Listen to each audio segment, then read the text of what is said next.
What's going on, guys? Themightydart13. I'm in England. It's touching around 30 degrees. It's horrible. I don't like it. It's shit weather. It's too hot. I'm having to walk to college for enrolment today,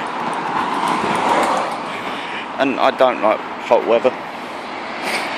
Honestly, I prefer freezing cold December mornings playing football, refereeing. Don't like the heat. I can't play football in it. I can, but I screw myself over. So again, it's basically a trial video. Obviously I've had a couple of suggestions for come up for challenge videos and whatever, but the thing with those is I need to get, usually the person I'm doing with, Ryan, I need him with me for that sort of thing, and at the moment he's got a lot of stuff going on. Obviously I've had enrolment today. I've got a few. I finish officially, I'm done with college on Friday, but I've still got to go around and do a couple of shows and whatever. Like, I'm doing a little bit of voluntary work for the student union over the summer, but other than that, I'm almost done. But anyway, today's video is about football, like transfers and whatever. You know, obviously a bit of gossip. I'll cover teams that I know people who have subscribed care about. So, United, team I follow, like Liverpool, Dartford, and just any other interesting transfers that have cropped up. One of the major ones really for United is signing Memphis Depay from PSV in the Dutch Eredivisie. Linked with Liverpool, as usually happens with these things, and he's ended up going to United, which is a shame. Thank you, cyclist. I've got to say, I don't know if it would have suited Liverpool's style of play, but you know, he's still a world-class player. He's worked with Van Gaal with the Netherlands, obviously, but it's a good signing all round. Also, United are being linked with Sergio Ramos from Madrid. 28.5 million bid. It's not bad, really. I can't really complain about it, can you? He's not exactly old. He's about 28, 29, but you know, but surely that money should go back into, or you should be looking at other goalkeepers. I mean, with the rumours that De Gea's going to Real Madrid for about, to be honest, it's fluctuated, because I've heard, you know, 27.5, I've heard 30. Today the rumour, or BBC, which are pretty solid on these sort of transfer rumour things, and that is that United will sell De Gea, but only if Madrid pay 30 million, which is the sum that they've probably got to pay for Ramos.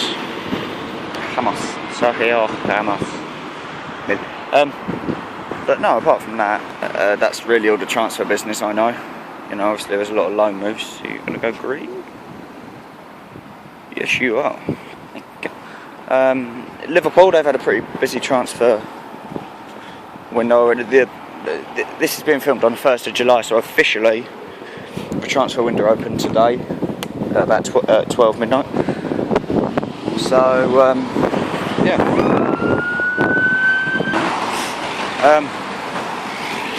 No, but Liverpool have signed Danny Ings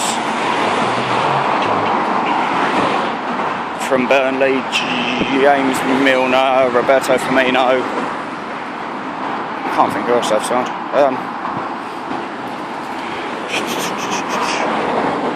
They've signed Joe Gomez from Charlton. Bit of a risky signing, if you ask me. I mean,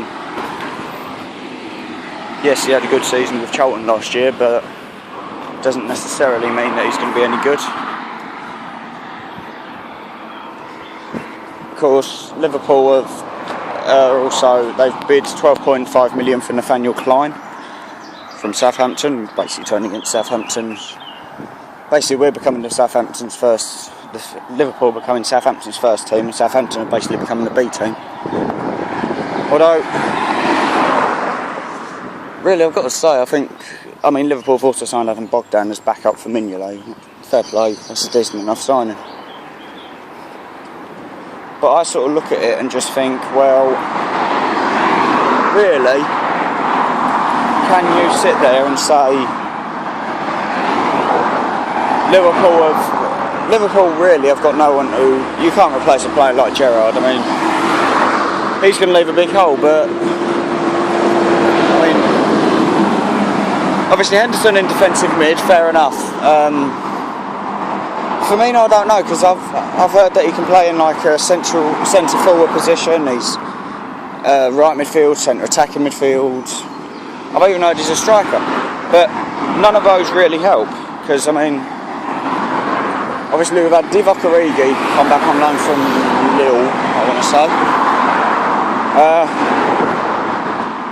I just don't know, like, I don't know how we're going to fit. As someone who is English, I want to see the English lads get up game. I want to see Lallana in midfield. I want to see Lambert play. Personally, I think him and Sturridge up front would have been pretty good, but Lambert weren't really given the shot when he was. We were just like, used the same tactics of sort of just... The thing is, Balotelli was never going to be as prolific as Suarez. You know, I mean, a lot of people laughed when Liverpool signed Balotelli for 16 million and then Arsenal signed Welbeck for 16. Everyone was like, oh yeah, we'd rather have Balotelli. But Welbeck's proved himself. He scored not many goals, but he scored a few. Whereas Balotelli, he scored one all year. I just don't think we're playing the right tactics for him. But then again, what do I know? You know, but onto my team, Dartford. We've gone mad. We've signed many players. To be honest, I'm filming this on the way to college. I can't remember what half of them are called. You know, it's obviously we were relegated last year, but I'll be honest, I don't think anyone's complaining. I think we've all I think a lot of supporters sort of just sat there and thought, well, if we'd stayed up last season, it would have been a minor miracle because of the squad we had. But this year, it means... I think what helps is a lot of our players are going to be players who are like... who've been there for a few years now. I mean, obviously, if we'd gone full time, we probably would have lost...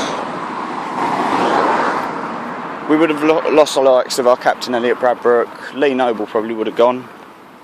Ryan Hayes, he's been a servant for the club for so long now, he's been there ages. Danny Harris probably would have left, and we would have lost.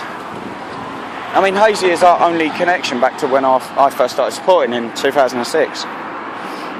You know, he's the only player who as I've grown up watching Dartford, he's the one player who's been in that team. You know, he's basically furniture at Dartford now, you know. That was always the running joke, was if Hazy goes, there'll be a full-scale riot. But I think he loves the club. So, as of predictions for this year, Dartford-wise, I mean, people are saying, well, maybe around the playoffs, but I'm not, to be honest. We won't be in relegation trouble. We've still held on to a fair few players, and we've got quite a strong, or a fairly decent-looking squad. I think we'll be around the playoff area. I don't really want to go up through the playoffs.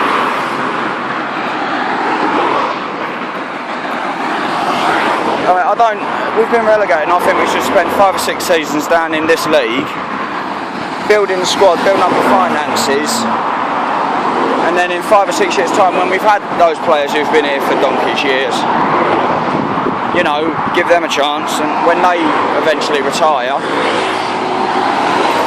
you know, then we hit it then, because I feel if you lose those big characters, you're going to struggle a bit.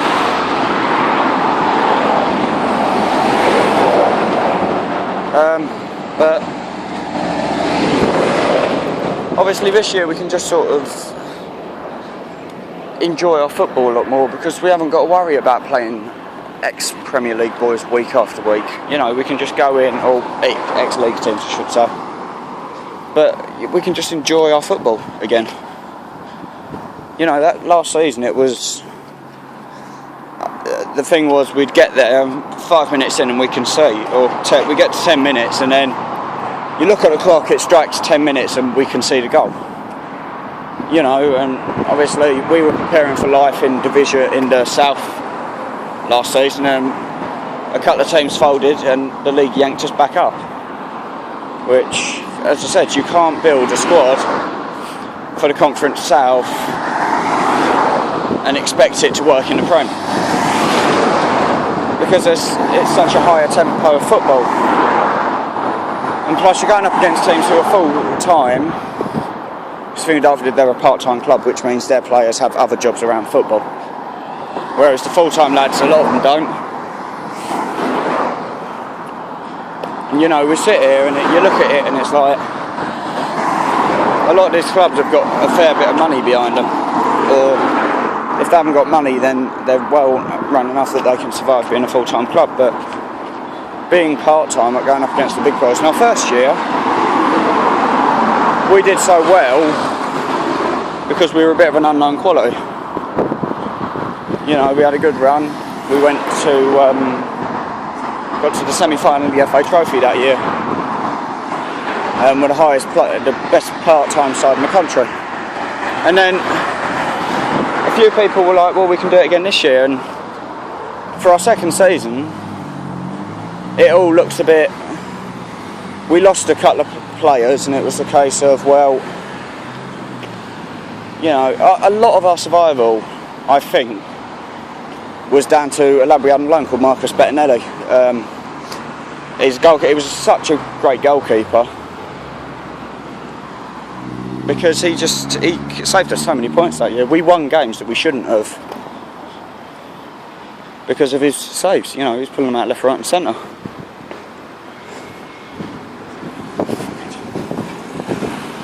But it's a case of, well, we lost him, and in our second season we had Alan Julian, who I reckon we would have been lower down and lost more games if we hadn't have had him, because he was he was a solid goalkeeper. He played very well, and I liked him, but then he got a better offer at Sutton, which, you know, at the end of the day, he's got a mortgage to pay, he's got kids, he's got to put them first. So I didn't blame him for going to Sutton when, from what I heard, he was earning more money and it was close at home, so he could see his kids more. It's fair play to him, you know. And then for our third season, obviously we're preparing for the South. We had Darren Ibrahim, who's been a academy player for years at Dartford now. And we were all set for him to be our first choice, and then we got our reprieve back to a league,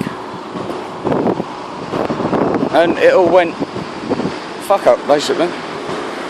We went out and Jason Brown was released, or Jason Brown had left Sutton, and we snapped him up, and he was a decent shot stopper. I mean, he could get behind the ball, but you know, you have to say, well, I mean, talking as a goalkeeper myself, I know it's a hard position. You know, I understand it's hard, but his problem was he didn't come off his line enough. Bit ridiculous, really. And, you know, if you don't come off your line, then that's why we conceded so many, because there's some big strikers in that league.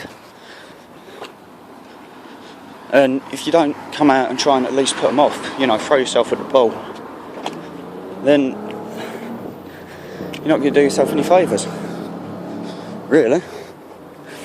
I mean, that's, you know, along with getting your body behind the ball, as a goalkeeper, you've got to come out and try and claim it. And if you don't do that, then you're going to concede a lot of goals.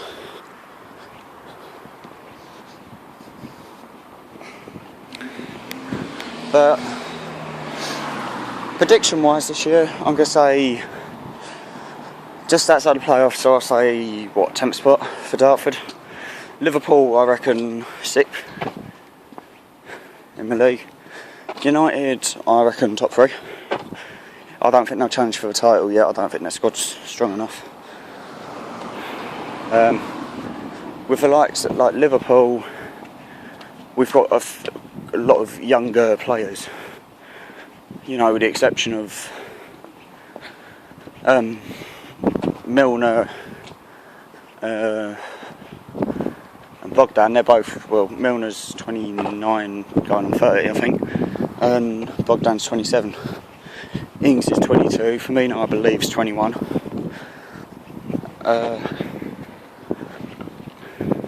Gomez is 18. So obviously we're building for the future as well, but I just think people need to accept that Liverpool aren't going to challenge for league titles anytime soon. Mainly because the squad isn't strong enough, and look at the likes of Chelsea. The reason they won the league is the depth in squad they had. You know, they had amazing, you know, they had the game changers. They had your Diego Costas, you know, Eden Hazard, Cesc Fabregas. They had the game changers in that side.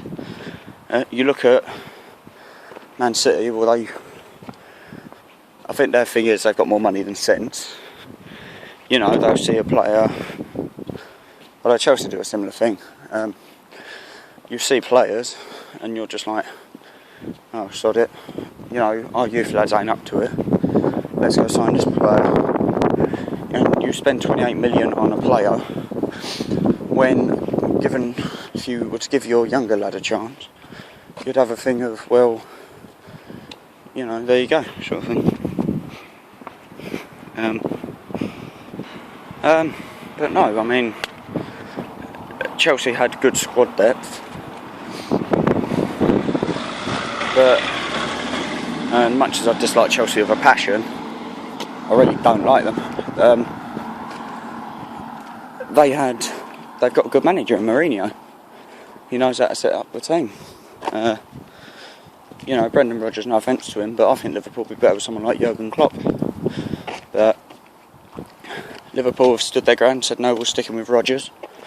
And I can't argue with that.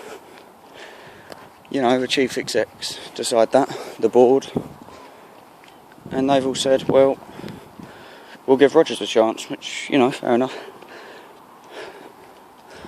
You know, at least we had our phase where we went through a lot of different managers. You know, we had, and even then it weren't that many. We went from Benitez to Roy Hodgson. No, Benitez, I think, to Kenny Dalglish, then to Roy Hodgson, and then I think 2012 we got Rodgers. I think. Don't know, to be honest. But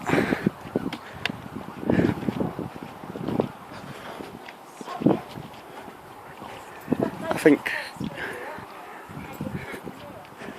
you know, we're going in the right direction with transfers. But then again, we've got so many. We've got a few good youth players coming through, but I think it's a thing of we've got to clear out the deadwood as well.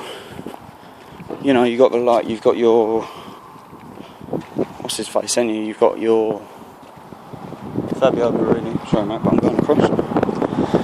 You know, you've got your Fabio Barinis and your Sebastian Coates, who, you know, some might argue they haven't been given a fair crack at the whip at Liverpool. But, you know, really, you can't really, you can't say that really, because, you know, players like Barini and Coates, their chance to shine is during the League Cup games. And then I think how it works at a lot of clubs, not just Liverpool, is you do well in those small cup games against, you know, your Wimbledons, your MK Dons, your XYZ, your Bradfords, your Dartfords, all them. You know, if you play well against them, you get given a chance in like games against like Sunderland or Hull or Burnley. You know, next season it'll be, you know, your likes of Watford and Norwich. But I don't know. I mean, if you look at Arsenal, really, they've gone out and signed they've made a superb signing in my eyes. They've signed Petr Cech, who's number 2 Thibaut Courtois at Chelsea. Arsenal's keeper, Chesney. I might have been playing that. Is that bloody hot today? I think my mind's just screwed. But you had likes of Wojciech Chesney and David Ospina. Out of those two, I think Ospina was the better goalkeeper last year. Mainly because like Koscielny made a lot of mistakes last year, and I mean a lot. I mean, I watched him and yeah, alright, he was decent in the FA Cup final. But against Aston Villa, you can argue that no, Aston Villa didn't really show up for that game. Really. You can put a big argument that Villa didn't show up. Well, to be honest, I heard people argue that, say you're right, it should have been Liverpool in that final. You know, Balotelli's goal was wrongly ruled offside.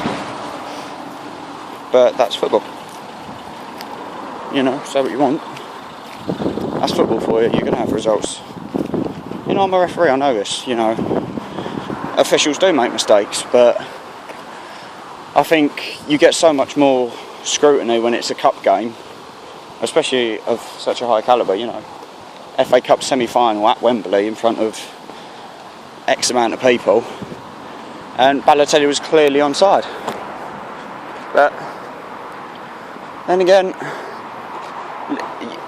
another counter-argument would be Liverpool didn't play well enough during the game, and they didn't. I watched the highlights of that game. Liverpool weren't brilliant. They didn't play how they could. You know, on their day, Liverpool can play pretty good football. You know, keep it low, keep it on the deck, and feed their strikers well. And Balotelli was never going to be as energetic as Suarez. He was never going to be that Suarez player. You know, he was never going to run around and pick up goals from all over the shop. You have to put it on a plate for him and just cross your fingers. Just before I go on, walking past the pitch I made my debut on, I think that sums up how much treatment these pitches get, and even how hot it is, because they're dead. Thankfully I'm not playing football today. But no, as I was saying, you know, Liverpool don't attract the big stars anymore, and that's what's going to... You've got to start with players, you've got to start building that reputation again, where we can qualify consistently for the Champions League. You know, things might have been different if Torres had stayed, but the thing with Liverpool is, you know, they're not the European superpower they once were. Really. At one point, you could have anyone signing for you. You could have your likes of at one point you would have had your likes of, you know, you had your likes of your Michael Owens playing there. You had good quality players, and you could sign good players as well. You know, Liverpool, well, I signed Fernando Torres, great signing, scored a lot of goals, and then, you know, he said Liverpool were basically a nothing club, and he wanted Champions League football. You know, you're in the game to achieve what you want to achieve, but don't stab the supporters who've cheered you on. And then look at him. Went to Chelsea, he's now been shipped out to AC Milan, and he's out on loan at Atletico Madrid. Which I think Torres has passed it now anyway. But you know, at one point we could have had the likes of, you know, Jamie Carragher in his day, solid defender. But a lot of players, they look at United going for the same bid, and they look at Tottenham and they think, well, I've got more chance of making Champions League. But I don't know, maybe things change at Liverpool. I've been rambling on for 25 minutes now about football, so this is just like a taster video. If you hear any transfer rumours you want me to feature in my next one, if there is a next one, then leave them in the description as always. See how it goes. If you know, give us some feedback on this. I understand that a couple of people have said they want a few more challenge videos. Well, Ryan's, I believe, finished college now, so I'll see how we can go and if we can get some going. But apart from that, that's about it, guys. You know, I've spoken about the clubs that I know about, and yeah, that's about it. You know, I've been talking for 25 minutes now. I'm at college, so I've got to go. So thank you for watching. You know, please like and subscribe, share the video around. Just try and, you know, I'm 18 in a couple of weeks, and it'd be great to have 20 subscribers by then, which is 2 more. I'm sure as a community you can find 2 more guys or girls or whoever to subscribe. But anyway, guys, that's me signing off, and see ya.